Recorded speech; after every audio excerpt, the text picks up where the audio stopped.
Chapter 8. Understanding the two lives and their degrees. Now you're asking, what is this force that influences me in this work? Is it good or bad? And if it's bad, I wonder why it enhances devotion so much. Sometimes it feels comforting to hear its stories. It deeply moves me, whether reflecting on profound human struggles, moments of personal growth, or other experiences that feel meaningful and beneficial. So I can't understand why you advise me to suppress these thoughts if they bring me comfort and seem positive. Certainly, it seems like a thoughtful question, and I'll do my best to answer it. When you inquire about the force that strongly influences you in this spiritual practice and offer assistance, I would describe it as a sharp and clear perception of your innate intelligence. It's deeply ingrained within your soul's reasoning. Regarding whether it's positive or negative, I'd say it inherently tends to be positive. It's a reflection of the likeness of something beyond our understanding. However, its use can be both constructive and detrimental.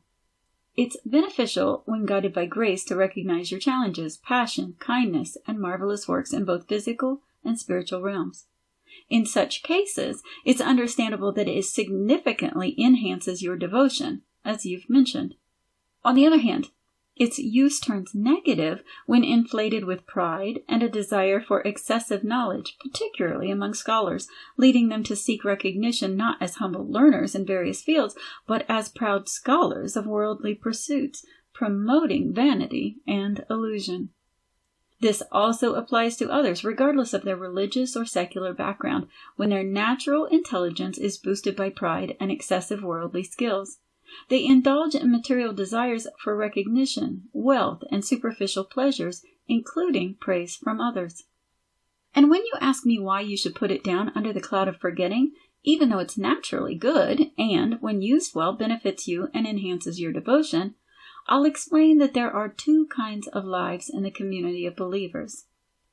To illustrate this, imagine there are two ways that people live together and believe in something special, like being a part of a big team.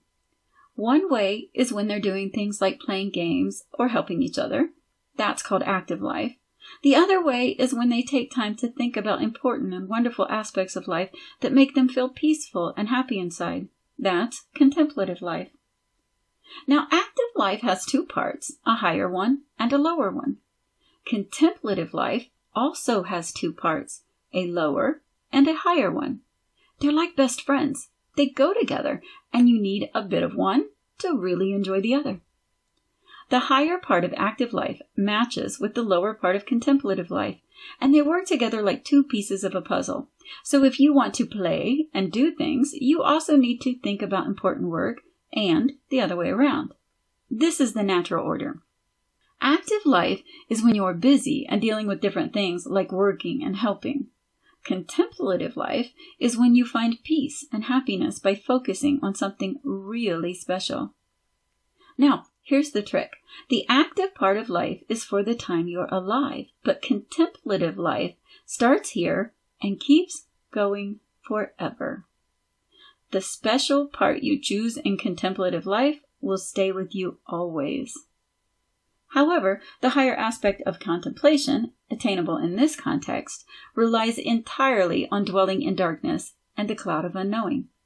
It is discovered by shutting out contemplation of all activities and things. It stirs up the sense of love and brings attention to a sightless contemplation of the pure existence, focusing solely on the essence itself. In the lower part of active life, you are focused on external matters, and this focus is beneath your true self. In the higher part of active life and the lower part of contemplative life, you turn inward and align with your true self. But in the higher part of contemplative life, you transcend yourself and are under a higher power. So, it's like a ladder wherein you are first focused upon a physical matter and experience. Then, your focus moves to the more emotional and spiritual matters, things that are intangible yet peaceful and joyous in nature. Finally, it goes on to the higher contemplation, which you aim to reach through grace. It's a place you cannot reach through natural means. This means being spiritually connected and unified in love and having a shared will with the divine. Just as it's impossible for someone to fully engage in the higher part of active life without temporarily letting go of the lower part, similarly, you cannot enter the higher part of contemplative life without momentarily setting aside the lower part. It's as inappropriate for someone immersed in meditation to focus on their outward physical actions, whether done or intended, even if they are holy works in themselves. Similarly, it's unlikely for someone working in the darkness and the cloud of unknowing with an affectionate stirring of love for something beyond to allow any thoughts or meditations of wonderful gifts, kindness, and works in any people, physically or spiritually, to intrude between them and their focus, even if these thoughts are holy, profound, or comforting. In a word, maintaining a pure focus during meditation involves setting aside external actions and avoiding the intrusions of thoughts about the amazing aspects of the world around us.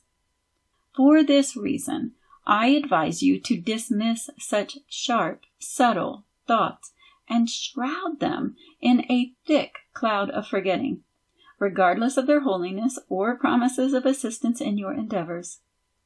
Love can connect with something beyond in this life, but full understanding is beyond reach.